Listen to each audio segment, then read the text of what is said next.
کیا تھا وہ بدیانتی تھی، خیانت تھی، اور جس کا حکم دیا گیا تھا وہ تقوی طہارت والی زندگی تھی۔ جب اللہ نے غزوہ بدر کا ذکر کیا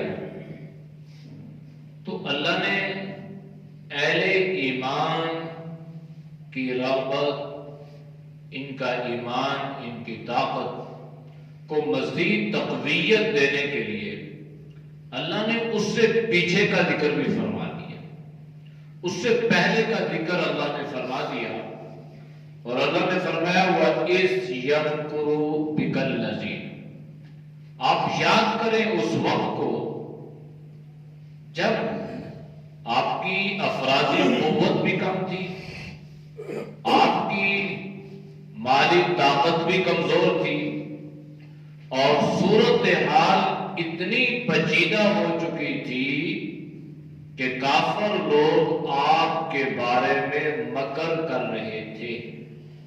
لفظ مکر جو ہے یہ عربی میں خفیہ تدبیر کو کہتے ہیں، اور اردو میں لفظ مکر دھوکے اور فریب کو کہتے ہیں۔ تو اگر اس کی نسبت لوگوں کی طرف کریں گے تو اس کا معنی دھوکہ بھی ہے، فراڈ بھی ہے، مکر بھی ہے، دغا بازی بھی ہے، سازش بھی ہے۔ لیکن جب اس کی نسبت اللہ کی طرف کریں گے تو اس کا معنی تدبیر کریں گے، خفیہ تدبیر۔ تو اللہ نے جناب نبی کریم صلی اللہ علیہ وسلم کے سامنے اس بات کو بیان کیا کہ آپ ذرا مکی زندگی کے ان ادوار پر غور و فکر کریں کہ جب اہل مکہ کے سردار، جن میں آپ کے رشتہ دار بھی شامل تھے، وہ آپ کے خلاف سازش کر رہے تھے، وہ خفیہ تدبیر، وہ خفیہ سازشیں۔ مکہ میں ایک اسمبلی ہال تھا جس میں اہل مکہ جمع ہوتے اور وہاں پہ وہ اپنی رائے، اپنی تجاویز پیش کرتے۔ ان کا جو سردار تھا وہ ابو جہل تھا۔ تو یہ جناب نبی کریم صلی اللہ علیہ وسلم سے تنگ پڑ گئے، اور تنگ اس اعتبار سے پڑ گئے کہ اللہ کے نبی ہمیں ایک اللہ کی دعوت دیتے، ہمارا رشتہ دار ہے، ہمارا بھتیجا ہے، ہماری برادری کا آدمی ہے، اپنے آباء و اجداد کے مذہب سے پھر گیا ہے، اور ہمیں یہ کہتا ہے سب کو چھوڑو ایک ہی مانو۔ تو یہ کیسے ہے بھائی؟ ہم تو اس دعوت کو ایکسپٹ کرنے کے لیے تیار نہیں ہیں، ہم اس بات کو قطعی طور پہ ناپسند کرتے ہیں۔ تو وہ سوچنے لگے، نہ رہے بانس نہ بجے بانسری، کہ ہم کوئی ایسی سازش تیار کریں کہ یہ قصہ ہی ختم ہو جائے، یہ کہانی ختم ہو جائے۔ تو اس کے لیے ایک اجلاس، پارلیمنٹ کا ایک اجلاس بلایا۔ موجودہ اصطلاحات یہی ہے نا، اس دور میں جو تھا نا اس کا دار الندوہ اس کو کہتے تھے، مشورے کی جگہ۔ تو انہوں نے مخصوص ایک جگہ بنائی تھی جہاں پر وہ مشاورت اسلام کے خلاف کیا کرتے تھے۔ تو یہ دار الندوہ میں جمع ہوئے، اجلاس بلایا ابو جہل نے، اور بڑے بڑے کافروں سے رائے لینے لگا کہ بھائی یہ روز روز کی کہانیاں اور روز روز کی باتیں سن سن کے ہم تنگ آ چکے ہیں، اور ہمیں خطرہ ہے اس بات کا کہ حالات ہمارے قابو سے باہر ہو جائیں گے، ہماری سرداری، ہمارا نام، ہماری شہرت یہ خطرے میں پڑ جائے گی۔ تو اس سے پہلے کہ ہماری یہ سارے معاملات ختم ہو جائیں تو ہم ان کے خلاف ایک سازش تیار کریں، کوئی لایا عمل۔ تو یہ سارے جمع ہوئے۔ تو جب یہ سارے جمع ہوئے نا، رائے دینے لگے، نبی علیہ السلام کے خلاف دروازے پہ دستک ہوئی. بھائی کون؟ ہماری تو خفیہ ایجنسیوں کی آفس کی رائے تھی، تو یہ کون آ گیا؟ دروازہ کھولا تو آگے بزرگ سیف چہرے والا. تو بھائی کون ہو؟ کہنے لگا میں ایک بزرگ شیخ نجدی ہوں، اور آپ کی یہ جو کانفرنس ہے، جو اجلاس ہے نا، اسلام کے خلاف، پیغمبر کے خلاف، اس میں اپنا حصہ ڈالنا چاہتا ہوں، اور شاید میں آپ کو کوئی بہتر رائے بھی دے سکوں، اس لیے آپ کے پاس آیا ہوں. مجھے پتا چلا کہ یہ اجلاس ہو رہا ہے اور مجھے بھی اس میں شرکت کی اجازت دیں. چنانچہ انہوں نے کہا ٹھیک ہے. بڑا بزرگ لگتا ہے، صاحب رائے لگتا ہے، شکل سے کوئی اچھا آدمی لگتا ہے. ابھی جو تھا نا، یہ اصل میں ابلیس لعین تھا، یہ وہ مرغوب تھا، اور اس شکل میں یہ ان کی کانفرنس میں شامل ہوا. تو رائے ابو جہل، بھائی رائے دو. ابو البختری بدبخت نے رائے دی کہ آپ صلی اللہ علیہ وسلم کو قید خانے میں ڈال دو، جیل میں ڈال دو، قید کر دو. اس کی رائے سے سب نے اختلاف کیا. یہ جو شیخ نجدی تھا، یہ کہنے لگا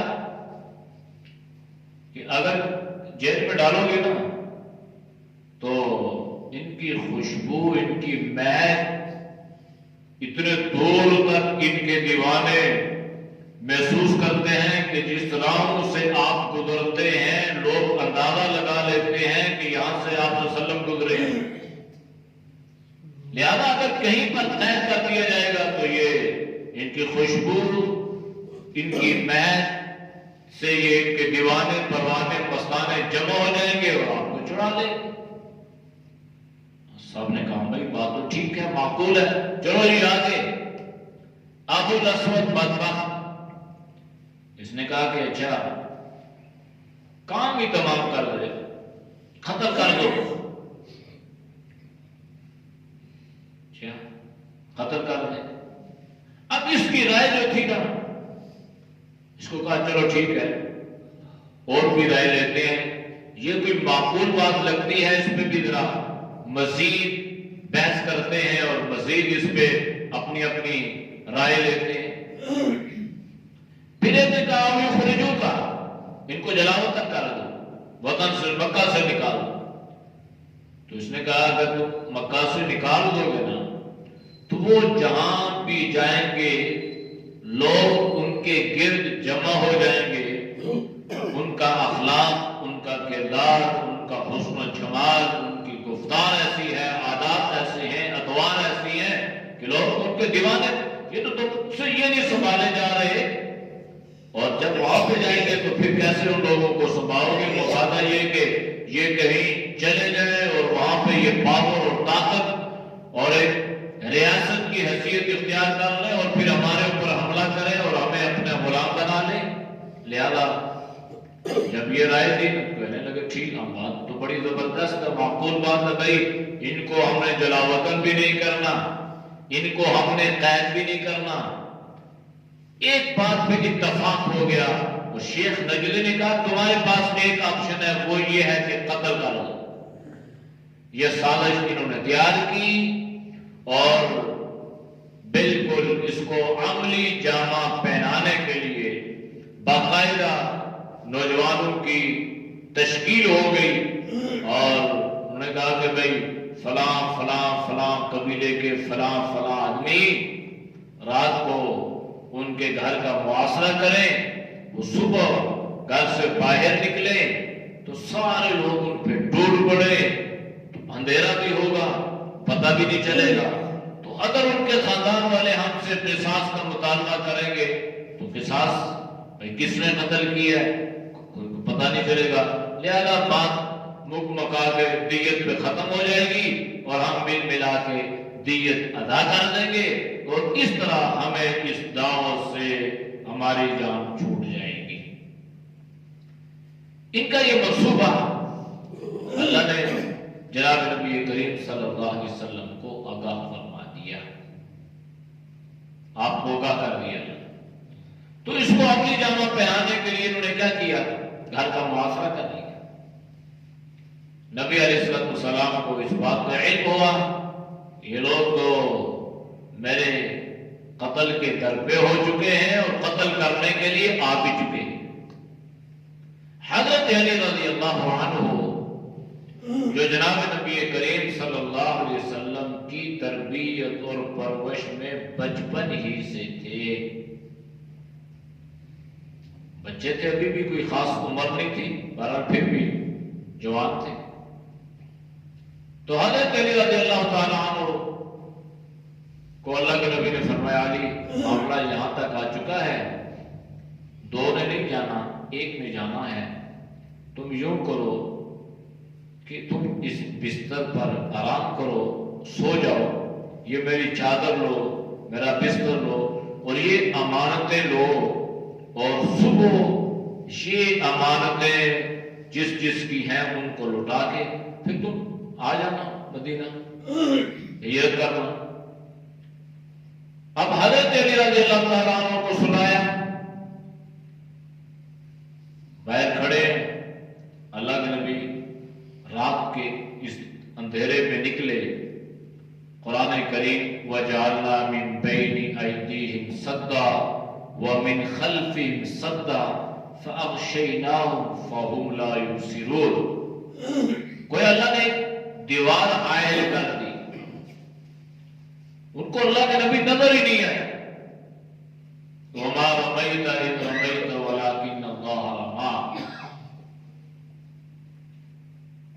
مفسرین نے لکھا کہ اللہ نے یہ جتنے لوگ باہر تھے نا، ان پر اللہ نے نیند کا غلبہ طاری فرمایا، ایسی غشی کہ جناب نبی کریم صلی اللہ علیہ وسلم بڑے سکون اور اطمینان سے ان دشمنوں کے بیچ سے گزرے اور حضرت ابو بکر رضی اللہ عنہ کے گھر پہنچ گئے۔ اس لیے بعض لوگوں نے لکھا ہے کہ حضرت علی نے دشمن کو مصروف رکھا۔ حضرت علی سوچتے، لوگ سمجھتے رہے، مغالطہ کرتے رہے کہ اللہ کے نبی سوئے ہیں، تو بیدار ہوئے تو حضرت علی تھے، ان کو تو بڑا غصہ آیا کہ بھائی ساری رات پہرا تو اس لیے دیا تھا۔ حضرت علی سے پوچھنے لگا وہ کدھر ہے؟ چلے گئے ہیں۔ کہاں گئے ہیں؟ جہاں جانا تھا وہاں گئے ہیں، بتایا بھی ہے، جھوٹ بھی نہیں بولا اور یہ بھی نہیں کہا مجھے نہیں پتا کہاں گئے ہیں، ورنہ اسداللہ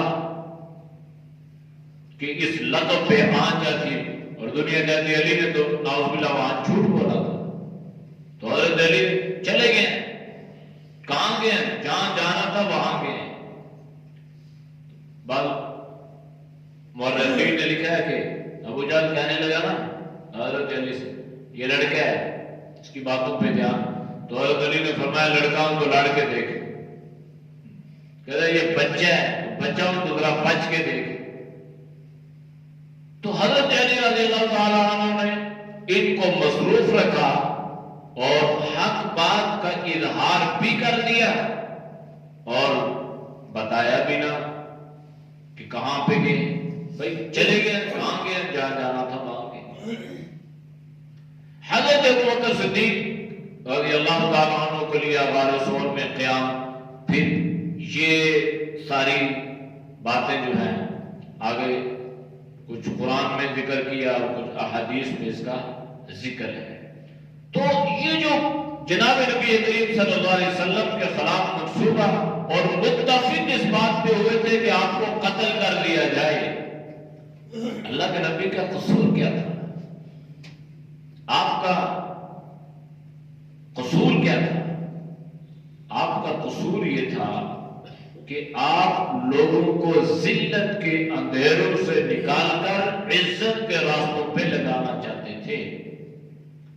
آپ کا قصور یہ تھا کہ آپ لوگوں کو جہنم سے بچا کر جنت کے شاہراہوں پر لگا رہے تھے۔ لیکن جب انسان کو بات سمجھ میں نہیں آتی اور انسان اس قدر گر جاتا ہے کہ وہ جانوروں سے بھی بدتر ہو جاتا ہے، تو انسان اسی کا دشمن بن جاتا ہے جو اس کے لیے حاجی بن کے آتا ہے، جو اس کے لیے رہبر بن کے آتا ہے، جو اس کا دوست بن کے آتا ہے، یہ انسان اس کو دشمن سمجھتا ہے۔ اللہ کے نبی تو آپ بھائی تمہیں سواری بھی ملے گی، تمہیں عزت بھی ملے گی، اللہ تمہیں دولت، کلمہ تو پڑھو، ایمان تو لاؤ۔ اور ان کا خیال یہ تھا کہ کلمہ پڑھ لیا، ایمان لائے تو ہم غلامی میں چلے جائیں۔ بھائی غلامی نہیں ہے، یہ تو غلامی سے نکالنا ہے، اصل میں غلامی کی زندگی تو وہ تھی۔ اور اسلام کا جب تک بول بالا رہا، مسلمانوں نے آزادی کی زندگی گزاری، اور پھر مسلمان جب مادہ پرستی اور دنیا پرستی میں مبتلا ہو گئے نا، بس ان کے سامنے صرف دنیا اور دنیا کے محلات اور عیش و عشرت، تو پھر یہ تنزلی کی طرف آئے اور پھر ذلت کی کٹا ٹوپ گھاٹیوں میں یہ دبتے چلے گئے۔ اب اس کا ایک ہی طریقہ ہے کہ اگر انسان عزت حاصل کرے تو اللہ نے قتال میں جہاد نہ رکھی ہے۔ تو اللہ نے فرمایا یہ لوگ یہ منصوبے کر رہے تھے، وَيَمْكُرُونَ وَيَمْكُرُ اللَّهُ، اور اللہ بھی ان کے خلاف ایک تدبیر کر رہا تھا۔ اور یاد رکھنا وَاللَّهُ خَيْرُ الْمَاكِرِينَ، اللہ بہترین تدبیر کرنے والا ہے۔ یہ اللہ نے فرمایا کہ دیکھو اس وقت بھی رات کے اندھیرے میں نے تمہاری مدد کی، غزوہ بدر میں بھی میں نے تمہاری مدد کی، لہذا تمہارا ایمان اس قدر مضبوط ہونا چاہیے کہ تمہیں کسی کی کوئی پرواہ فکر نہیں ہونی چاہیے، بس یہ گمان اور یہ خیال رہے کہ میرا اللہ میرے ساتھ ہے۔ ہمارے معاشرے میں ایک بڑا عجیب جملہ ہے، بعض لوگ اس قدر احساس سے محرومی کا شکار ہوتے ہیں نا، تو خاندان والوں سے یا برادری سے یا دوست و باپ سے وہ فوراً کہتے جی میرا تو کوئی ہے، بس جی میرا اللہ ہی ہے، میرا کوئی نہیں ہے، میرا اللہ ہی ہے۔ تو بھائی جس کا اللہ بن گیا اس کو کسی کی کیا ضرورت ہے؟ اللہ نے اللہ کے نبی نے فرمایا کہ جس کا اللہ بن گیا اس کو سارے بن گئے، جو اللہ کا بن گیا اللہ اس کا بن گیا، اور جس کا اللہ بن گیا اس کو کسی کی کیا ضرورت ہے؟ تو اس طرح کے جملے جو ہے نا یہ بعض مرتبہ انسان کے ایمان کو کمزور کرنے کا ذریعہ بنتے ہیں۔ بھائی اللہ میرے ساتھ، مجھے کسی کی کیا پرواہ ہے؟ وَإِذَا تُتْلَىٰ عَلَيْهِمْ آيَاتُنَا، اور جب ان پر قرآن کریم کی آیات کی تلاوت کی جاتی نا تو قَالُوا قَدْ سَمِعْنَا، تو کہتا ہے جناب ہم نے بھی ایسا سنا ہے، لَوْ نَشَاءُ لَقُلْنَا مِثْلَ هَٰذَا، اگر ہم چاہیں تو ہم بھی اسی طرح کی بات یا آیت کہہ سکتے ہیں۔ بھائی کہہ سکتے ہو تو کہو نا، قرآن تو تمہیں چیلنج دے رہا ہے کہ ایک آیت ایک سورت اور 10 چھوٹی چھوٹی آیات کوئی تو بنا کے لاؤ نا۔ اگر یہ اللہ کی کتاب نہیں ہے، مخلوق کی کتاب ہے تو بلاؤ۔ یہ نضر بن حارث جو تھا نا یہ بڑا بدمعاش تھا، یہ اس نے ایرانیوں کے کچھ قصے اور کہانیاں اس وقت پڑھے تھے۔ تو یہ ایرانی جو ہے نا یہ تاریخ میں یہ ہے کہ بس یہ من گڑھت قصے اور کہانیوں پہ ان کا نظام چلتا ہے۔ اور یہ نضر بن حارث جو تھا یہ ایران میں رہا بھی تھا، تو لہٰذا یہ کہنے لگا لوگوں کو کہ قرآن سنتے ہو اللہ کے بندو، قوم عاد اور قوم ثمود کا، آؤ میں تمہیں کہانیاں قصے سناتا ہوں۔ تو اس نے اس طرح کے من گڑھت قسم کی کہاوتوں اور کہانیوں پہ اس نے کہا کہ ہم بھی کہہ سکتے ہیں، تو اللہ نے فرمایا کہو ان ھذا الا اساطیر الاولین، اور اس نے کہا کہ یہ تو پہلوں کے قصے اور کہانیاں ہیں نا، تو اگر قرآن کریم قصے اور کہانیوں کی کتاب ہوتی تو پھر آپ میں بھی یہ بڑے بڑے فصیح اور بلیغ لوگ موجود ہیں، شعراء موجود ہیں، تو ان سے کہو نا ایسی کتاب بنائے، سورت بنائے، آیت بنائے۔ بڑی محنت بھی کی، بڑا سرمایہ بھی خرچ کیا، اس کے لیے مخصوص افراد کو بھی متعین کیا، لیکن آیت کے برابر کوئی آیت بنا کر پیش نہ کر سکے، قیامت تک نہیں کر سکتے، اس لیے کہ یہ تو اللہ کی کتاب۔ وَإِذْ قَالَ اللَّهُمَّ، اور یہ لوگ کہنے لگے جب یہ ایمان والوں نے اس دن کو چیلنج کیا نا یہ اللہ کی کتاب ہے، بنا کے لاؤ۔ اس نے ان کو مطلب اپنے آپ کو سچا پیش کرنے کے لیے اور ان کو جھوٹا پیش کرنے کے لیے کہنے لگا اللہم اللہ ان کان ھذا ھو الحق من عندک، اگر یہ دین اور یہ کتاب اور یہ نبی تیری طرف سے حق اور سچ ہے تو پھر کیا کر فامطر علینا حجارۃ من السماء، پھر ہمارے اوپر آسمانوں سے پتھروں کی بارش فرما۔ یہ کہنے لگا اب اہدنا کی عذاب علیم، یا ہمارے اوپر دردناک عذاب ہے۔ یہ اصل میں مقصد یہ تھا، یہ سمجھتا تھا کہ ہمارے اوپر عذاب تو آئے گا نہیں اور ہم یہ پروپیگنڈا کریں گے کہ بھائی ہم نے تو یہ کہا تھا نا کہ اگر قرآن سچی کتاب ہے، اللہ کے نبی سچے نبی ہیں، اسلام سچا مذہب ہے، تو پھر ہم تو اس سچے مذہب کے پیروکار نہیں ہیں، ہم تو اس کو مانتے نہیں ہیں، نہ نبی کی نبوت کو مانتے ہیں، نہ اللہ کے قرآن کو سچی کتاب مانتے ہیں، نہ اسلام کو ہم سچا مذہب مانتے ہیں، تو پھر اگر یہ حق ہے تو ہم اس کے لیے تیار ہیں کہ ہمارے اوپر آسمانوں سے پتھروں کی بارش ہو یا ہمارے اوپر کوئی دردناک عذاب آئے۔ تو اللہ نے فرمایا ان کے اوپر دردناک عذاب کیوں نہیں آ رہا، اس کی وجہ کیا ہے، کل انشاءاللہ اس کا ذکر ہوگا۔ اعوذ باللہ من الشیطان الرجیم، بسم اللہ الرحمن الرحیم، وَإِذْ يَمْكُرُ بِكَ الَّذِينَ كَفَرُوا لِيُثْبِتُوكَ أَوْ يَقْتُلُوكَ أَوْ يُخْرِجُوكَ وَيَمْكُرُونَ وَيَمْكُرُ اللَّهُ وَاللَّهُ خَيْرُ الْمَاكِرِينَ وَإِذَا تُتْلَى عَلَيْهِمْ آيَاتُنَا قَالُوا قَدْ سَمِعْنَا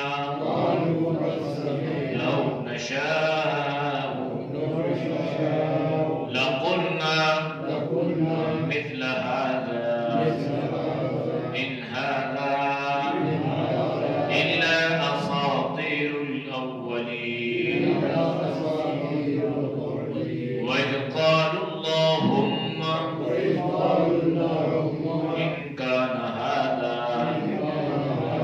هُوَ الْحَقَّ مِنْ عِنْدِكَ فَأَمْطِرْ عَلَيْنَا حِجَارَةً مِنَ السَّمَاءِ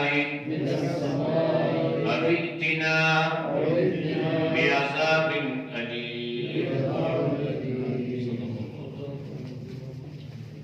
الحمد لله رب العالمين والعاقبة للمتقين والصلاة والسلام على خير خلقه محمد وعلى آله وصحبه أجمعين۔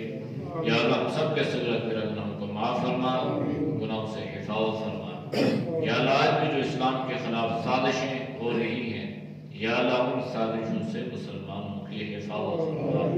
یا اللہ ان کے عزائم کو اللہ تو خاک میں ملا، یا اللہ ان کی سازشوں کو ناکام فرما۔ یا ارحم الراحمین ہمارے جتنے مسلمان بھائی دنیا سے رخصت ہو چکے ہیں، یا اللہ تو سب کی مغفرت فرما، یا اللہ تو سب کے درجات کو بلند فرما۔ جو بیمار ہیں اللہ انہیں اپنے فضل سے اپنے کرم سے شفائے کلی عطا فرما۔ ہمارے نمازی بیمار ہیں، شفیق صاحب گردوں کے عارضوں میں مبتلا ہیں، ان کے لیے خصوصی دعا فرمائے، اللہ ان کو صحت کلی عطا فرمائے، اللہ ان کو شفائے کاملہ عاجلہ مستمرہ دائمہ نصیب فرمائے۔